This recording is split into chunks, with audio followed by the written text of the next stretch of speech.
So it was back in June. Obviously in June of 2020, we knew that COVID was a thing. I'd always been pretty healthy, no underlying conditions. And then around about the 24th or 25th of June, I started to feel, I wouldn't call it a fever, but starting to get hot, maybe some sinus stuff going on. So on the 26th of June, I got tested, and they were like, well, it's going to be maybe 5 to 7 days on results. It wasn't a rapid test, but at that point they said that rapid tests weren't so reliable as the tests that took longer to come back. So yeah, on the 26th of June, on a Friday, I didn't come to work, told my boss, Chris Egan, because I wasn't feeling great, got tested that afternoon, did a virtual phone conversation with the doctor. She worked out that I had some symptoms and got tested. And then it was a week later that it came back, 7 days later, that I was positive. And by then, you know, you've already been in quarantine for 1 week. So by the time the second week rolls in, the symptoms are disappearing and I'm feeling better. I'm just waiting on that 14-day mark to get retested so I could come back to work at Cox Media Group. And they needed 2 negative tests, or 1 negative test and a doctor's note, because the second test at that point took 10 days to come back.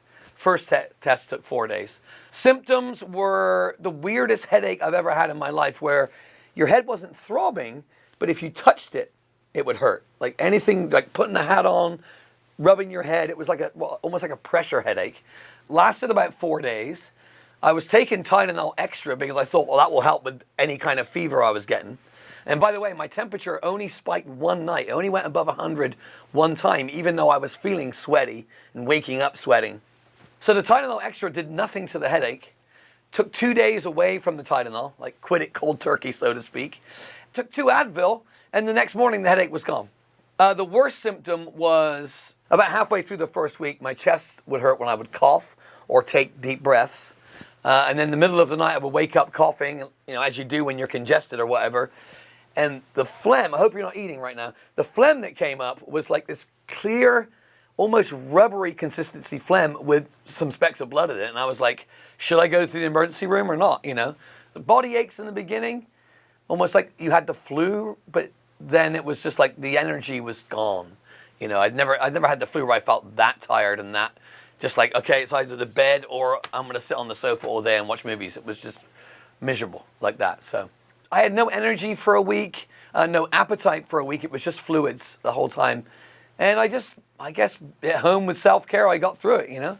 But yeah, I wasn't feeling at any point that apart from those 2 nights when that was coming up, I didn't feel like I needed to go to the hospital because I'd had worse chest feelings from a bad sinus infection over the years. So pretty much every day I would be in touch with my boss, who's Chris Egan here, the program director of 97.1 The River. And he would just get an update from me every day, like, how's your temperature? How are you doing? We've got you covered at work. No worries there. I mean, my main fear was that I started to feel something a couple days before I stopped coming to work. So I really should have stopped coming to work 2 days before I did. But in your mind, you're like, oh, who did I interact with? I would have hated to get anybody else sick. So yeah, the stress of not knowing if you'd gotten somebody else sick, which of course you can't control, but it was there, the stress that you might have passed it on to somebody else that you work with, or somebody else you'd been around. We did keep contact tracing lists back then, and we still do. And so that was a way for my boss, Chris, to contact the people that I'd been in direct contact with over the last couple weeks before I got sick. And so, you know, it definitely helps to keep those lists, and it definitely helps to wear one of these, you know. So COVID-19, that's my story, and I wouldn't wish it on anybody. It really is a real thing, and it's really scary when you're in it. And I'm, you know, touch all the wood in the world, I managed to come through it and feel like nothing is wrong. Right? There's no lingering symptoms. If you think you have symptoms, or maybe you get tested and you're asymptomatic and you don't want anybody to know, you should let people know. You should do people that service by letting them know that you have it. Just don't get out there and spread it if you know that you have something. It's common sense. It's all about common sense, I think. And I think there's some people who think, well, herd immunity, I'm young, I'm fit, I won't pass away from it.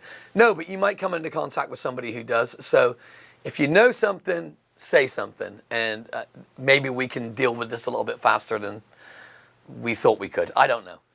I know it's all a mystery to most people, and so many people. I mean, I've spoken to people that had the exact same symptoms as me, and I've spoken to people who had no symptoms. So it's crazy, but I'm glad I'm here, and I hope you're doing well.